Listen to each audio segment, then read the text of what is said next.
1 year from today, Democrats will choose their candidate for president right here in Milwaukee. And big events like political conventions and major sports events come with a dark side you might not expect. The I-Team discovered human trafficking is a big worry here in Milwaukee as tens of thousands of people prepare to descend on the city.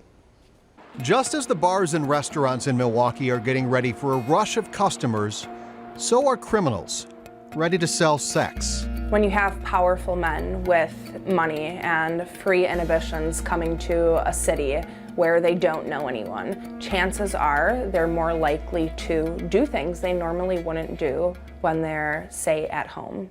Emmy Myers is the head of a local sex trafficking awareness organization. She escaped that life and is now fighting back. It's so much more than just one night or something playful. There are things on the other side of prostitution and sex trafficking that a lot of people don't know about. Myers says the best way to fight sex trafficking is to understand it. We want people to know that these victims that may be at the DNC or any other large gathering are going to look like normal people. Thousands of people flock to host cities for political conventions every 4 years. And in those cities, you can see a spike in people advertising online for sex. In 2008, Baylor University tracked sex ads in host cities posted on sites like Craigslist and the now shut down Backpage.com. During the Republican convention in Minneapolis, these ads increased by at least 47%. That same year in Denver, there was at least a 29% jump during the Democratic convention. Experts say while activity might spike around a large event, this is a problem every day. Human trafficking happens in all 72 counties of Wisconsin. All 72 counties. In 72 counties in the state of Wisconsin. And it's a problem on the rise. The FBI had 4 human trafficking cases in Wisconsin in 2015. In 2017, that caseload jumped to 65. Traffickers can be clever marketers, especially around large events. When Erin Hills hosted the U.S. Open 2 years ago, Jarrett Luckett of Exploit No More says authorities found sex ads specifically targeting golf fans. They were doing some investigations and they found ads online specifically for the U.S. Open when they were here in our area. People like Jarrett believe because trafficking often goes unreported, there are likely many unknown victims. That number only scratches the surface of the magnitude of the issue in southeastern Wisconsin. But who are these victims? Alarming insight into what actually happens in a sinister industry. As you just heard, events that draw massive crowds to a single city have become targets of human traffickers.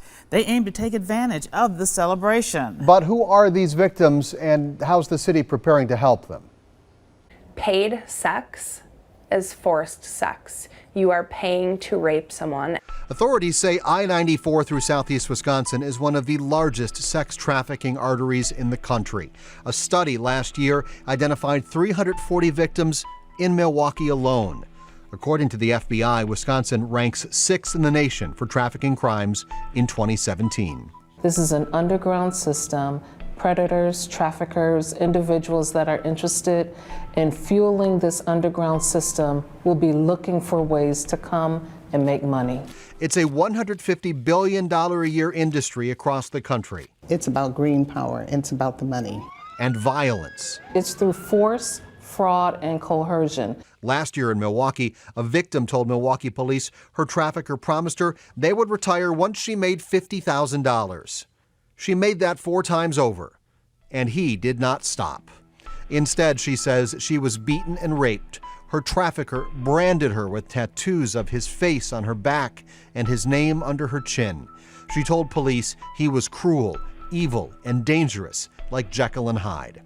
According to search warrants, another convicted trafficker made one of his underage victims have survival sex with as many as 20 men. These are cases Martha Love and Dana World Patterson have seen firsthand. For the last 11 years, they've been on the front lines of this battle as part of the Human Trafficking Task Force of Greater Milwaukee. Their best weapons: education and awareness is powerful. In preparation for the DNC, they want people to know what to look for, and if they see something, say something. The task force works directly with law enforcement, transportation, and health care agencies on how to spot and stop sex trafficking. We're in the business of strengthening the individuals and eradicating sex trafficking. Especially now as traffickers are planning for the DNC. Whenever there's a large gathering of people, it gets on the pimp's radar, and then they start recruitment, and then they start selling. Attorney General Josh Kaul says efforts like theirs help change the way they prosecute these crimes. Law enforcement now has a better understanding of the role that human traffickers play in a lot of what appears at first glance to be just prostitution. Fighting the crime by both busting criminals and rescuing the victims. That helps us not only get somebody out of trafficking, but also hopefully will help us as cases move forward. Getting traffickers off the street, especially as they are banking on the Democratic convention. They're indeed going to plan ahead, but so are we. If you or someone you know is a victim of human trafficking, call the number you see right there on your screen. We also have a list of support groups and resources for family members who want to protect their loved ones. You can find all that on this story at TMJ4.com.